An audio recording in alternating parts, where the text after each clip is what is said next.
വ്യക്തി സ്വതവേ ദുർബലനായിരിക്കാം. പ്രതിസന്ധികളെ നേരിടാനുള്ള കെൽപ്പ് ഉണ്ടായിരിക്കില്ല. ആ തരം സന്ദർഭങ്ങളിൽ ഇനി എന്തിനാണ് ജീവിച്ചിരിക്കുന്നത് എന്നുള്ള തോന്നലുണ്ടാവുകയും അതിന് കീഴ്പ്പെടുകയും ചെയ്യുന്ന അവസ്ഥകളുണ്ടാകാം. പുറമേ നിന്ന് കാണുന്ന ആളുകൾക്ക് ഇത്ര നിസ്സാരമായിട്ടുള്ളൊരു കാര്യത്തിനാണോ ഇവർ ആത്മഹത്യ ചെയ്തത് എന്നുള്ള സംശയം തോന്നാം. പക്ഷേ ആ വ്യക്തിയെ സംബന്ധിച്ചിടത്തോളം അത്ര നിസ്സാരമായിട്ടുള്ള പ്രശ്നങ്ങൾ പോലും കൈകാര്യം ചെയ്യാനുള്ള മനക്കരുത്ത് ഇല്ല എന്നുള്ളതാണ് വസ്തുത. പോലീസിൻ്റെ എല്ലാം FIRലോ മഹസറിലോ എല്ലാം പറയുന്ന കാരണങ്ങൾ മാത്രമല്ല ഒരു പക്ഷേ ഓരോ ആത്മഹത്യയുടെയും പിന്നിലുള്ളത്. അത് പുറമേ കാണുന്ന ഒരു കാരണം മാത്രമാണ്.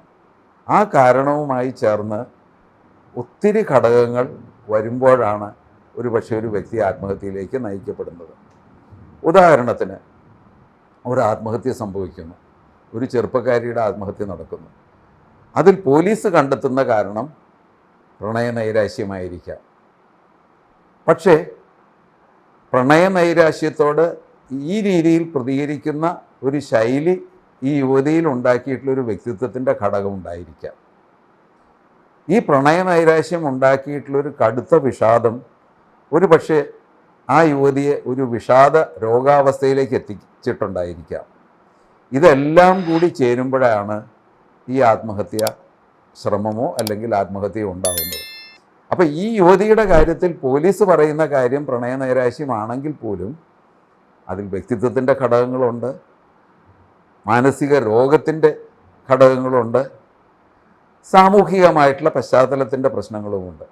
ഇതെല്ലാം ഒത്തുചേരുമ്പോഴാണ് ഈ ആത്മഹത്യ സംഭവിക്കുന്നത്. കേരളത്തിനെ സംബന്ധിച്ച് പറയുമ്പോൾ ഏറ്റവും ഒടുവിൽ ലഭ്യമായ കണക്ക് അത് 2022 കണക്കാണ്.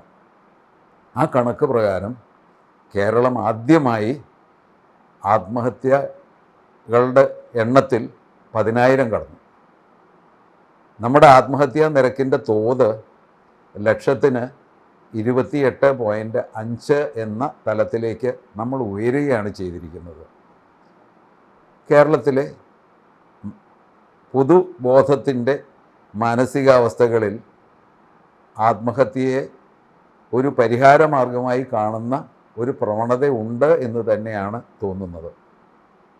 നമുക്കെല്ലാവർക്കും അറിയാം, പല സംഭവങ്ങളിലും പ്രമാദമായ സംഭവങ്ങൾ, റാഗിംഗ് നടന്നതിന് ശേഷം മറ്റു പല പരിഹാരമാർഗങ്ങളും ഉണ്ട് എന്നിരിക്കെ തന്നെ വിദ്യാർത്ഥി ആത്മഹത്യ ചെയ്യുന്നു.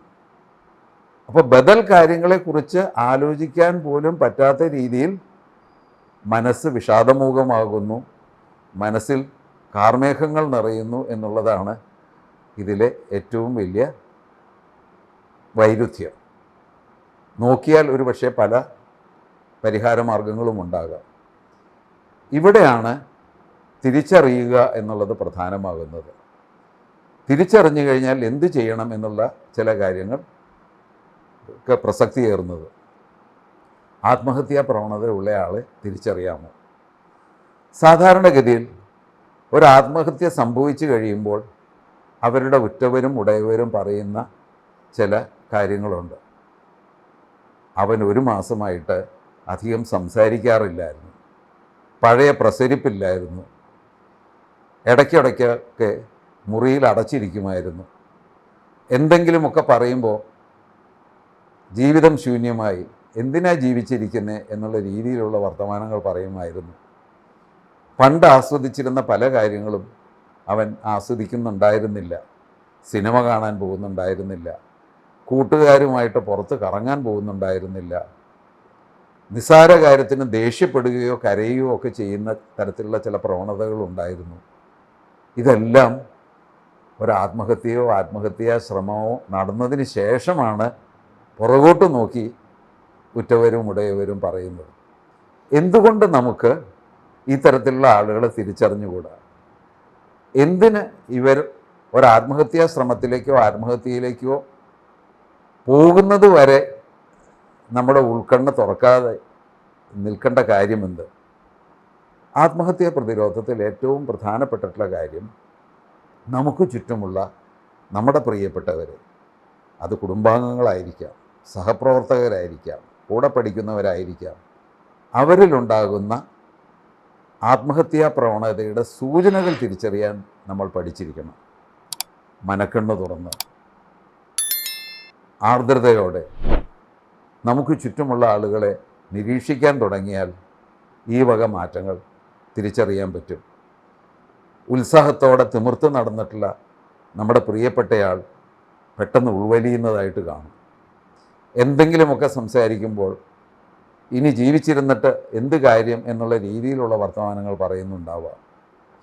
അവനിടുന്ന ഫേസ്ബുക്ക് പോസ്റ്റിൽ, ഇൻസ്റ്റഗ്രാം റീലുകളിലൊക്കെ ജീവിതത്തിൻ്റെ നിരർത്ഥകതയെ കുറിച്ചിട്ടുള്ള ചില വർത്തമാനങ്ങളും പരാമർശങ്ങളും ഉണ്ടാകാം.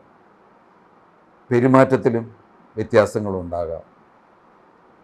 ഇതെല്ലാം തിരിച്ചറിഞ്ഞു കഴിഞ്ഞാൽ പിന്നെന്ത് ചെയ്യും? എന്ത് പറ്റി ചങ്ങാതി, എന്ത് പറ്റി നിങ്ങൾക്ക് എന്ന് ചോദിക്കാനുള്ളൊരു മനസ്സ് ഉണ്ടാവുക എന്നുള്ളതാണ് പിന്നത്തെ പ്രധാനപ്പെട്ടിട്ടുള്ള കാര്യം. ആദ്യം നമ്മൾ മനക്കണ്ണുകൊണ്ട് കാണുന്നു, തിരിച്ചറിയുന്നു, ആത്മഹത്യാ സൂചനകൾ തിരിച്ചറിയുന്നു. അതിനുശേഷം എന്താണ് പോയ 1 മാസമായി അല്ലെങ്കിൽ 2 മാസമായി തനിക്കൊരു മാറ്റം, എന്തെങ്കിലും തൻ്റെ മനസ്സിനെ ബുദ്ധിമുട്ടിക്കുന്നുണ്ടോ എന്നുള്ള ആ ഒരു ചോദ്യത്തിൻ്റെ മുമ്പിൽ ചോദിക്കുന്നയാൾ വളരെ കൃത്യമായി ഈ ആളോട് താല്പര്യമുള്ള ആളാണ് എന്നുള്ളൊരു ശരീരഭാഷയോടെ, ആ തരത്തിലുള്ളൊരു സമീപനത്തോടെ ഈ ചോദ്യം ചോദിച്ചു കഴിഞ്ഞാൽ അയാൾ തുറന്നു പറയും. അയാളുടെ മനസ്സിനെ മൂടിയിരിക്കുന്ന കാർമേഘങ്ങൾ പെയ്തൊഴിയും വരെ അയാളുടെ സങ്കടങ്ങൾ പറയും. ആ സങ്കടങ്ങൾ പറയുമ്പോൾ ആ കാർമേഘങ്ങൾ പെയ്തൊഴിയുകയാണ്. മനസ്സിൽ കാർമേഘം മൂടി നിൽക്കുന്ന നേരത്ത് മരണം, ജീവിക്കണ്ട, ഈ തരത്തിലുള്ള ചിന്ത കൊണ്ട് മനസ്സ് വലഞ്ഞ ആ വ്യക്തിയുടെ മനസ്സിൽ കാർമേഘം പെയ്യുമ്പോൾ വെളിച്ചം കയറും. മരണമല്ലാതെ മറ്റു പല ബദൽ മാർഗങ്ങളും തെളിയും. അപ്പോൾ രണ്ടാമത്തെ ഘട്ടം ആത്മഹത്യാ പ്രതിരോധത്തിൽ ഈ വ്യക്തി പറയുന്നത് കേൾക്കുക എന്നുള്ളതാണ്. ലിസണിങ് എന്ന് പറയുന്ന ആ തത്വം. കേൾക്കുക എന്ന് പറഞ്ഞാൽ ചോദ്യം ചെയ്യലല്ല. ഒരു വ്യക്തി പറയുന്ന കാര്യങ്ങൾ യാതൊരുവിധ കുറ്റപ്പെടുത്തലുമില്ലാതെ, അയാൾ കടന്നുപോയിട്ടുള്ള പല സന്ദർഭങ്ങളും നിങ്ങളുടെ മനസ്സിൽ അത് കുറ്റമാണ്, തെറ്റാണ് എന്ന് തോന്നുന്ന സന്ദർഭങ്ങളുണ്ടാകാം. അപ്പോൾ പോലും ജഡ്ജ്മെൻ്റലാകാതെ, കുറ്റപ്പെടുത്താതെ കേൾക്കുക എന്നുള്ളതാണ് ഒരു പ്രധാനപ്പെട്ടിട്ടുള്ള തത്വം. വാച്ചിൽ നോക്കി കേൾക്കാതിരിക്കുക. അയാൾക്ക് മതി വരുവോളം പറയട്ടെ. ആ പറച്ചിലിനിടയിൽ അയാൾക്ക് സങ്കടം തോന്നാം, കരയാം, ചിലപ്പോൾ ദേഷ്യം പ്രകടിപ്പിക്കാം, മേശയിലിടിക്കാം. അതെല്ലാം സംഭവിക്കട്ടെ. ഒന്നിനും തടസ്സം പറയരുത്. ചിലപ്പോൾ ഒന്നും പറയാനാവാതെ തിക്കുമുട്ടി മിനിറ്റുകളോളം മൗനത്തിലാണ്ട് പോയിരിക്കുക, ഒന്നും പറയാതെ. പക്ഷെ നിങ്ങൾ അയാളുടെ കണ്ണിലേക്ക് ശ്രദ്ധിക്കുക. കണ്ണിൽ ജലാംശമുണ്ടാകുക, മുഖത്ത് സംഘർഷത്തിൻ്റെ പേശീചലനങ്ങളുണ്ടാകാം. അതും ഒരു ആശയവിനിമയമാണ്. നല്ല കേൾവിക്കാരൻ ഇതെല്ലാം കേട്ട് അയാളുടെ മനസ്സ് ശാന്തമാകുന്നത് വരെ ശരീരഭാഷയിലൂടെയോ അല്ലെങ്കിൽ വാക്കുകളിലൂടെയോ അയാളുടെ ദുഃഖങ്ങൾ പങ്കുവയ്ക്കാനുള്ള അവസരങ്ങൾ ഉണ്ടാക്കി കൊടുക്കുക എന്നുള്ളതാണ്. കേൾക്കൽ കൊണ്ട് മാത്രം ഒരുപക്ഷെ ആത്മഹത്യയെ തടയാൻ പറ്റിയെന്ന് വരില്ല. അതൊരു താൽക്കാലിക ആശ്വാസമാണ്. അപ്പോൾ ചെയ്യണം എന്ന് തോന്നുന്ന ആ വിചാരത്തിനെ ഒരുപക്ഷെ ഈ കേൾക്കൽ കൊണ്ട് തടഞ്ഞു നിർത്താൻ പറ്റിയെന്ന് വരും. ചില സന്ദർഭങ്ങളിൽ ഈ തരം കേൾക്കലിലൂടെ നമുക്ക് തോന്നും, ഈ വ്യക്തി ഒരു വിഷാദ രോഗത്തിലൂടെ കടന്നു പോവുകയാണോ, ഒരു മാനസിക പ്രശ്നത്തിലൂടെ കടന്നു പോവുകയാണോ. അത്തരം സന്ദർഭങ്ങളിൽ ആ വ്യക്തിയെ ഒരു മാനസികാരോഗ്യ സംവിധാനവുമായിട്ട് ചിലപ്പോൾ കണ്ണി ചേർക്കേണ്ടി വരും. അതാണ് മൂന്നാമത്തെ തലം. ആദ്യം നമ്മൾ പറഞ്ഞു ലുക്ക്, മനക്കണ്ണുകൊണ്ട് കാണുന്നു. രണ്ടാമത് നമ്മൾ പറഞ്ഞു എന്താണ് പ്രശ്നമെന്ന് ചോദിക്കുക, ലിസൺ, കേൾക്കുക, കുറ്റപ്പെടുത്താതെ. മൂന്നാമത്തെ തലം ലിങ്ക്, കണ്ണി ചേർക്കുക. അത് മാനസികാരോഗ്യ സംവിധാനം തന്നെ ആകണമെന്നില്ല. ഒരുപക്ഷെ ഈ വ്യക്തി പറയുന്ന സങ്കടങ്ങളിൽ അയാൾ അഭിമുഖീകരിക്കുന്ന ഭീമമായിട്ടുള്ള സാമ്പത്തിക പ്രശ്നങ്ങളുണ്ടാകുക, അതുമല്ലെങ്കിൽ മകൻ്റെ പഠിപ്പിനെ കുറിച്ചിട്ടുള്ള ചില പ്രശ്നങ്ങളുണ്ടാവാം, ജോലി കിട്ടാത്തതിൻ്റെ പ്രശ്നങ്ങളുണ്ടാവാം, സാമൂഹികമായിട്ടുള്ള മറ്റനേകം പ്രശ്നങ്ങളുണ്ടാകാം. എല്ലാ സാമൂഹിക പ്രശ്നങ്ങൾക്കും കേൾക്കുന്നയാൾക്ക് പരിഹാരം ഉണ്ടാക്കാൻ പറ്റിയെന്ന് വരില്ല. പക്ഷെ എന്നിരുന്നാലും ഒപ്പമുണ്ട് എന്നുള്ളൊരു തോന്നലുണ്ടാക്കാനും ഒരു പക്ഷേ അത്തരം സാമൂഹിക പ്രശ്നങ്ങൾക്ക് എന്തെങ്കിലും രീതിയിലുള്ളൊരു പരിഹാരം നൽകുന്ന സംവിധാനങ്ങളുമായിട്ട് കണ്ണി ചേർത്ത് കൊടുക്കാനും പറ്റും. അപ്പോൾ സാമൂഹികമായിട്ടുള്ള തലത്തിലും കണ്ണി ചേർക്കാം, മാനസികാരോഗ്യ തകർച്ച ഉണ്ടാകുമ്പോഴും കണ്ണി ചേർക്കാം. വ്യക്തിഗതമായിട്ട് ഇത് ചെയ്യാനറിയുന്ന മാനവികതയുള്ള മനുഷ്യരുണ്ടെങ്കിൽ നമുക്ക് ചുറ്റുമുള്ള ആത്മഹത്യാ പ്രവണതയുള്ളവരെ നമുക്ക് തിരിച്ചറിയാം. അവരെ ഉചിതമായ സന്ദർഭങ്ങളിൽ നമുക്ക് ഈ തരത്തിൽ ഇടപെട്ട് അവരെ രക്ഷിക്കുകയും ചെയ്യാം. കേരളത്തിൽ 10,000-ൽ പരം ആത്മഹത്യകൾ ഉണ്ടായി എന്ന് ഞാൻ പറഞ്ഞു. ഈ 10,000-ൽ പരം ആത്മഹത്യകളുടെ ഏതാണ്ട് 7 ഇരട്ടിയോളം വിഫലമായിട്ടുള്ള ആത്മഹത്യാ ശ്രമങ്ങളും ഉണ്ടാകുന്നുണ്ട്. ഈ ഓരോ സന്ദർഭത്തിലും ഉറ്റവരും ഉടയവരും ഒരു നിമിഷം ആലോചിക്കുക, ഈ വ്യക്തിയിൽ എന്ത് മാറ്റങ്ങളായിരുന്നു പോയ ഒരു മാസം ഉണ്ടായിരുന്നത്. ആ സന്ദർഭത്തിൽ ഞാൻ ഈ പറഞ്ഞതുപോലെയുള്ള ഒരു ഇടപെടൽ നടത്തിയിരുന്നെങ്കിൽ ഒരു പക്ഷേ ഈ ആത്മഹത്യാ ശ്രമം തടയാൻ പറ്റില്ലായിരുന്നു, അതുമല്ലെങ്കിൽ ഈ ആത്മഹത്യയെ തടയാൻ പറ്റില്ലായിരുന്നു. തീർച്ചയായിട്ടും നിങ്ങൾ തുറന്ന മനസ്സോടെ ഈ തരത്തിൽ ഒരു വിശകലനം നടത്തിയാൽ നിങ്ങൾക്ക് ഉത്തരം കിട്ടും. ഞാൻ വിചാരിച്ചിരുന്നെങ്കിൽ ആത്മഹത്യ തടയാമായിരുന്നു. അതിൽ കുറ്റബോധത്തിന് പോകണ്ട. ഇനി ഈ പഠിച്ച പാഠങ്ങൾ കൊണ്ട് നിങ്ങൾ നിങ്ങളുടെ പ്രിയപ്പെട്ടവരെ കാണുക.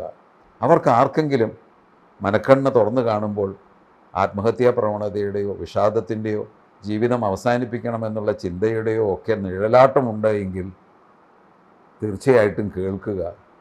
കേൾക്കുമ്പോൾ കുറേ കൂടെ പ്രഗത്ഭമായിട്ടുള്ള ഒരു സഹായം വേണമെന്ന് തോന്നിയാൽ കണ്ണി ചേർത്ത് കൊടുക്കുക. നിങ്ങൾക്കും ആത്മഹത്യ തടയാം.